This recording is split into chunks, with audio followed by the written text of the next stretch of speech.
South Africa's 2026 national budget. Pressure mounts on Treasury as expectations rise. South Africans are once again turning their attention to the National Treasury as Finance Minister Enoch Godongwana prepares to table the 2026 national budget, a financial roadmap that will shape taxes, spending, and economic priorities at a time of growing fiscal strain and political pressure. This year's budget is not just about numbers. It is about credibility, confidence, and whether the government can balance economic recovery with social protection without triggering public backlash or investor alarm. Here's what that means for South Africans. The economic backdrop: growth under pressure. South Africa enters the 2026 budget cycle with an economy still struggling to gain momentum. Economic growth has remained modest, weighed down by persistent electricity constraints, weak private investment, and fragile consumer confidence. While load shedding has eased compared to previous years, the long-term costs of energy instability continue to affect productivity and job creation. Unemployment remains one of the most pressing challenges. Official figures continue to place joblessness at above 30%, with youth unemployment far higher, deepening inequality and placing pressure on social grants and public services. At the same time, public finances are stretched. Government debt has climbed steadily over the past decade, limiting what economists refer to as fiscal space. The room Treasury has to increase spending or cut taxes without worsening deficits or borrowing costs. Lessons from recent budget controversies. The memory of the 2025 Fed protest still looms large over Treasury.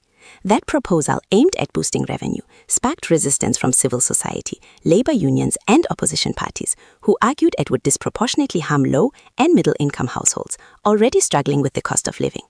Although government ultimately softened its approach, the episode highlighted how sensitive tax policy has become in a climate of rising food prices, transport costs, and household debt.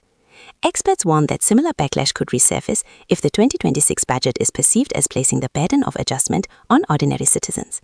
Government priorities, promises versus constraints.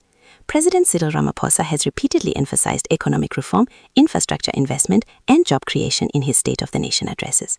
Government says the 2026 budget will continue to prioritize stabilizing public debt, supporting economic growth, strengthening state capacity, protecting vulnerable households.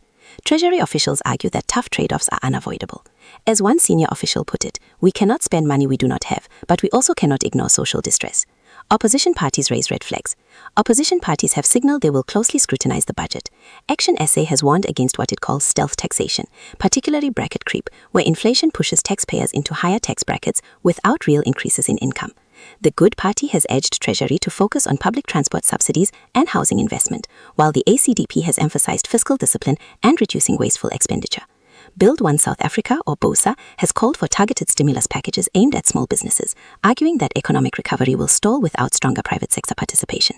Opposition leaders argue that government must first demonstrate firm action against corruption before asking taxpayers to contribute more. Labor and economic stakeholders weigh in. Labour Federation COSATU has made it clear that it opposes any increase in VAT or fuel levies. COSATU says workers are already under strain from rising living costs and stagnant wages, and insists that revenue should instead be raised through wealth taxes, closing tax loopholes, and tackling illicit trade. Economists broadly agree that illicit trade, from fuel smuggling to counterfeit goods, costs the state tens of billions of rands annually, undermining revenue collection and legitimate businesses. Civil society watchdogs sound the alarm. Civil society organizations such as OTA are calling for stronger accountability. OTA argues that poor project management and corruption continue to drain public funds, reducing the impact of infrastructure spending. They warn that without credible reform, additional funding will not translate into better roads, rail, or public services. Key economic concepts explained. Several complex ideas are central to the 2026 budget debate. Fiscal space, the government's ability to spend more or cut taxes without increasing debt risks. Bracket creep, where inflation increases wages nominally, pushing earners into higher tax brackets. Basic income grant, a proposed permanent income support mechanism, building on the social relief of distress grant. Stimulus packages, targeted spending designed to boost economic activity, often through infrastructure or business support. Treasury has yet to confirm whether a permanent basic income grant will be introduced, but pressure from civil society and labor continues to grow. What the 2026 budget could realistically do. Analysts say the budget is likely to focus on modest adjustments rather than sweeping reforms. Possible outcomes include limited tax increases focused on higher income earners, continued support for social grants, but with strict conditions, increased emphasis on infrastructure partnerships with the private sector, stronger commitments to revenue collection and enforcement. However, risks remain. A misstep could trigger market volatility, ratings pressure, or renewed public protest.